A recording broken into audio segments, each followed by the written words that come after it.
ఏకంగా సంతోషాలన్నీ సెలవన్నది లేక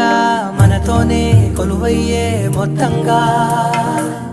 స్వాగతాలు లేని ఒంట్లో ఉండలేక విరహం కనుమరుగయ్యే మనతో వేగలేక కష్టం నష్టం అనే సొంత వాళ్ళు రాక